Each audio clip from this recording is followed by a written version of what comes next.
जय हिंद प्यारे बच्चों। आज से मैंने आप लोगों को कक्षा 10 के बच्चों के लिए कोर्स ए के अध्याय को लेकर आपके सामने उपस्थित हैं। और क्षितिज, ये क्षितिज आपकी पुस्तक है, उसके पहले अध्याय वाली जो कविता है वह है सूरदास जी के पद। तो पहले हम जान लेते हैं कि सूरदास जी कौन थे। सूरदास जी भगवान श्री कृष्ण के अनन्य भक्त थे। काव्य संसार में उनका वात्सल्य रस और श्रृंगार रस अपने आप में अनूठा है। इनका जन्म 1478 में, कुछ लोगों का मानना है कि दिल्ली के पास सीही नामक एक जगह था, गांव था, वहाँ पर हुआ था। और कुछ विद्वानों का यह कहना है कि मथुरा के निकट रुनकता या रेणुका क्षेत्र में आपका जन्म हुआ था। तो कुछ लोग इनको जन्मांध मानते हैं और कुछ लोग इनको ऐसा मानते हैं कि जब ये श्री कृष्ण की अपना घर द्वार छोड़कर भगवान श्री कृष्ण की भक्ति में लीन हुए, तब इन्होंने अपने हाथों से परमपिता परमेश्वर भगवान श्री कृष्ण के लिए अपने आँखों को खुद ही नष्ट कर दिया था। इसी के साथ आपको आज मैंने जो शुभारंभ ये कविता पढ़ाने के लिए किया है, और आज का दिन बड़ा अच्छा है। नव संवत्सर की शुरुआत हुई है, चैत्र का महीना शुरू हो गया है और इसको विभिन्न नामों से भी जानते हैं। कुछ लोग उगादि कहते हैं, कुछ गुड़ी पड़वा कहते हैं, कुछ नवरात्रि का दिन कहते हैं। तो यह देवताओं का दिन कहलाता है और नवरात्रि का प्रथम पर्व है। तो आप सभी लोगों को इसके लिए हमारी ओर से शुभकामनाएं। और सूरदास जी का जो ये पहला पद है, उस पहले पद को प्रारंभ करने के पहले आपको इनके काव्य शास्त्र के बारे में बता दें कि सूरदास जी काव्य शास्त्र का ज्ञान उतना उनको नहीं था। वो वल्लभाचार्य जी के शिष्यत्व में इन्होंने दीक्षा ग्रहण की थी और हिंदी साहित्य संसार में अष्टछाप के कवियों में आपका नाम सर्वश्रेष्ठ गिना जाता है। श्री कृष्ण की ऐसी अनूठी भक्ति कहीं देखने को नहीं मिलती और इनकी कविताओं में, इनके पदों में ब्रज भाषा का बहुत ही प्रतिष्ठित और परिष्कृत रूप दिखाई देता है। तो भाषा थोड़ी सी अनूठी लगती है और इसको समझने के लिए आपको शब्दार्थ ज्ञान का होना ज़रूरी है।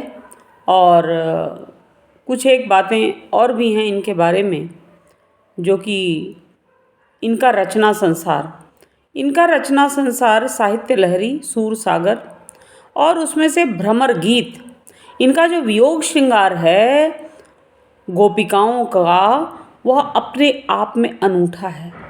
और भगवान श्री कृष्ण की जो बाल लीला है वह तो वात्सल्य रस से युक्त बहुत ही अप्रतिम है, अद्भुत है, अद्वितीय है।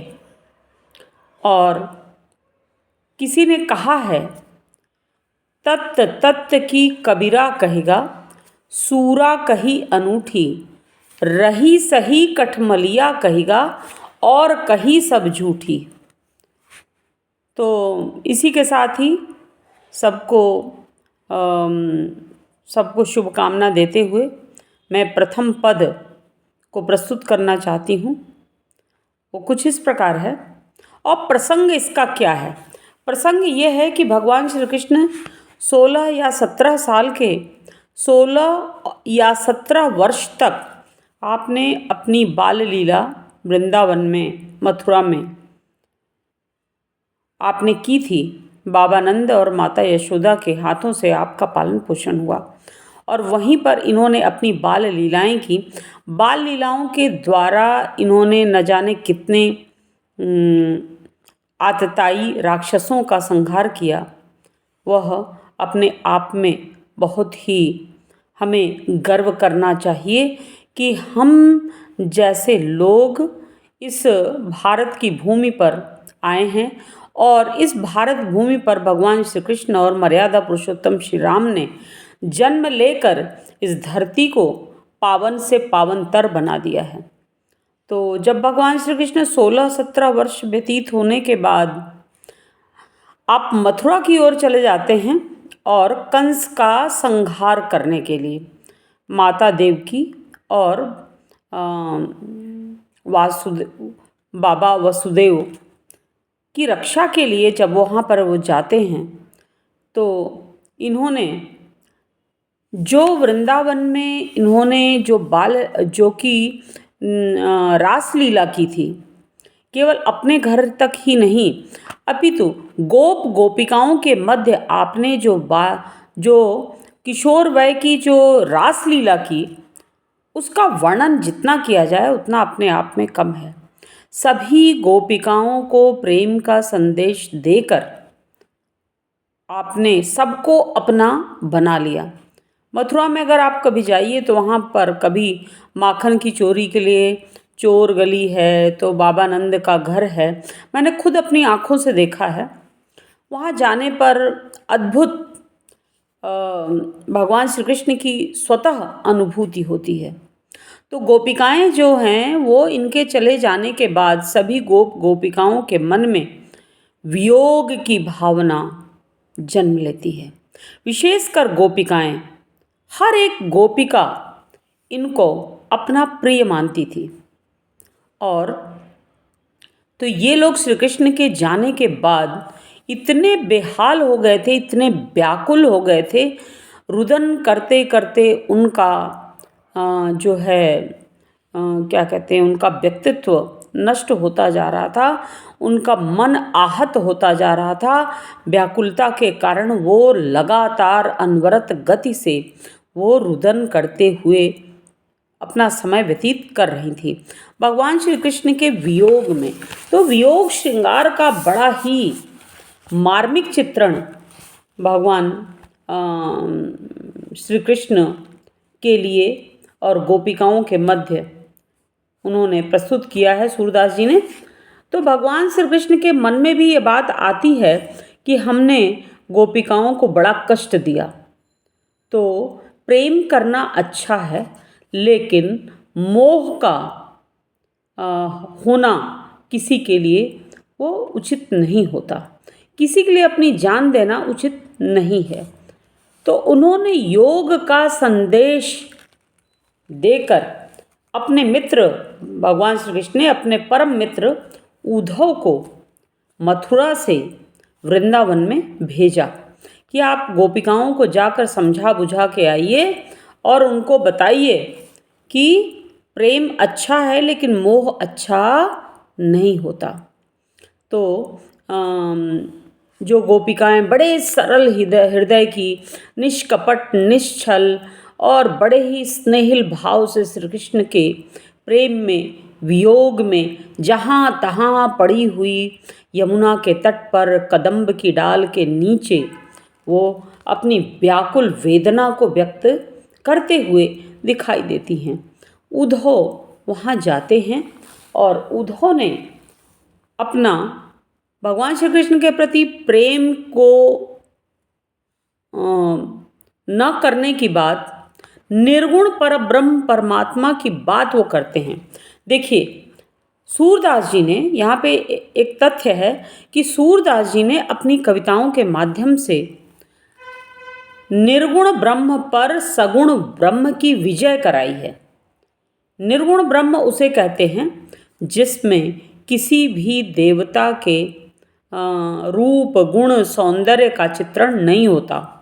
वो निर्गुण, गुण रहित, जैसा कि कबीर ने कहा कि हमारे हृदय में वो जो एक शक्ति विराजमान है, वो शक्ति परब्रह्म परमात्मा स्वतः हैं, यानी कि वो निर्गुण ब्रह्म के रूप में हैं। उनका कोई साकार रूप नहीं है, वो घट घट वासी हैं। यह निर्गुण ब्रह्म की बात हुई। लेकिन गोपिकाएं तो सगुण ब्रह्म को मानने वाली, भगवान श्री कृष्ण की आराध्या कहलाने वाली, भगवान श्री कृष्ण को अपने हृदय के प्रेम को निछावर करने वाली होती हैं। तो उन्होंने अपना योग का संदेश, निर्गुण ब्रह्म का संदेश उनके सामने व्यक्त किया कि आप लोगों को परमपिता परमेश्वर के निर्गुण ब्रह्म की आराधना करनी चाहिए, इससे आपका मन शांत होगा। तो गोपिकाएं, तो उद्धव और गोपिकाओं के मध्य पहले पद में संवाद को प्रस्तुत किया गया है। संवाद माने बातचीत। तो गोपिकाएं कहती हैं, उद्धव तुम हो अति बड़ भागी। हे उद्धव, तुम तो बहुत ही भाग्यशाली हो। अपरस रहत स्नेह लगात नाहिन मन अनुरागी। बड़े भाग्यशाली हो कि तुम्हारे मन में रस यानी प्रेम का रस, स्नेह का रस, अनुराग का भाव, रागानुराग का भाव बिल्कुल नहीं है, इसीलिए तुम्हारे हृदय को उतना कष्ट नहीं होता। तुम्हारे तात्पर्य है कि तुम्हारे हृदय में प्रेम नामक संवेदना जीवित नहीं है और तुम एक कठोर हृदय वाले प्राणी हो।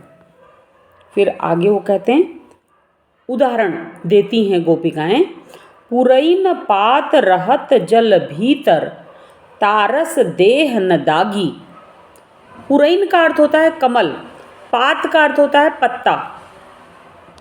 जल के अंदर कमल का पुष्प जो होता है, पंकज जलज, वो जल में उदित होता है, विकसित होता है, और उसके पत्ते जो होते हैं, बड़े बड़े पत्ते होते हैं, वो पानी पर ऐसे तैरते रहते हैं। लेकिन पानी की एक बूंद भी यदि उस पर पड़ जाती है तो वो कमल का पत्ता उसे स्वीकार नहीं करता, अपितु वो वहाँ से पानी की बूंदें छलक कर पुनः तालाब में चली जाती हैं। तो उसके ऊपर रस यानी कि प्रेम का रस का दाग भी उस पत्ते पर नहीं पड़ता। यानी जल का, पत्ते के अर्थ में जल है और मनुष्य के अर्थ में प्रेम का भाव है। तो वो उदाहरण दे दी, यहाँ पे उदाहरण अलंकार है। पुरैन पात रहत जल भीतर, जल के अंदर रहकर कमल का जो पत्ता है वह जल की बूंदों को ग्रहण नहीं कर पाता। वो इस तरीके से वो नीरस है, रस से रहित है।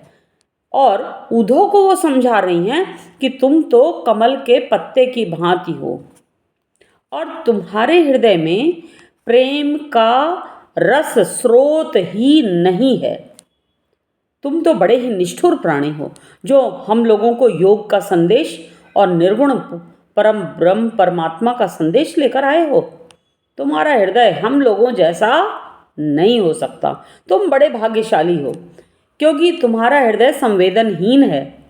कभी स्नेह करके देखो तो कि जब जिससे स्नेह का धागा जुड़ा होता है वह कभी अगर व्यक्ति हृदय से दूर हो जाता है तो उसे कितनी कष्ट की अनुभूति होती है, इसका लेश मात्र भी तुम्हें अनुभव नहीं होगा। ऐसी बातें गोपिकाएं उद्धव को समझाते हुए कहती हैं। फिर आगे उनका कहना है, ज्यों जल माह, देखिए उदाहरण बड़ा अच्छा उन्होंने दिया। ज्यों जल माह तेल की गागरी, बूंद न ताकों लागी। जल में यदि तेल से भरी हुई गगरी को डाल दिया जाए और तेल उसमें गिर जाए तो तेल का एक एक बूंद उस जल पे तैरता रहता है, उस जल के अंदर वो डूब नहीं पाता।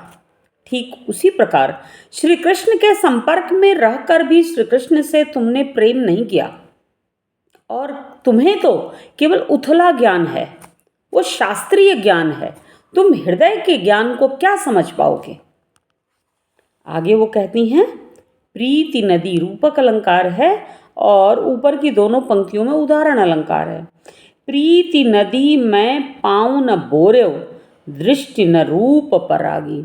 हे उद्धव, प्रेम रूपी नदी में कभी तुमने अपने पाँव को डालकर नहीं देखा। प्रेम की नदी एक ऐसी नदी है कि जो इस नदी में डूबता है वह डूबता ही उसके अंतरतः में डूबता चला जाता है। प्रेम की हृदय की गहराई में वह इतना डूब जाता है कि फिर वहाँ से निकलना उसका मुश्किल होता है। दृष्टि न रूप परागी, और उसकी दृष्टि में एकमात्र वह आराध्य देव ही सामने रहता है। किसी दूसरे आराध्य देव को उसकी आँखों के सामने उसका स्वरूप कभी दिखाई नहीं देता, और न ही हृदय किसी आराध्य देव को स्वीकार कर पाता है। ऐसे रहस्य, प्रेम के रहस्य को उन्होंने बड़ा ही सुंदर ढंग से प्रस्तुत किया। सूरदास अबला हम भोरी। सूरदास जी कहते हैं कि गोपिकाएं उधो से पुनः कहती हैं कि हम सभी ये जो ग्वालिनें हैं, जो गोपिकाएं हैं, वो अबला हैं, यानी हम तो निर्बल हैं और बहुत ही भोली भाली हैं। भोले भाले लोगों को बहुत जल्दी लोग छलने की कोशिश करते हैं। तो हे उद्धव, तुम हम लोगों को निर्गुण ब्रह्म का संदेश देने जो आए हो, वो हमें भोला भाला समझकर तुम हमें छलना चाहते हो।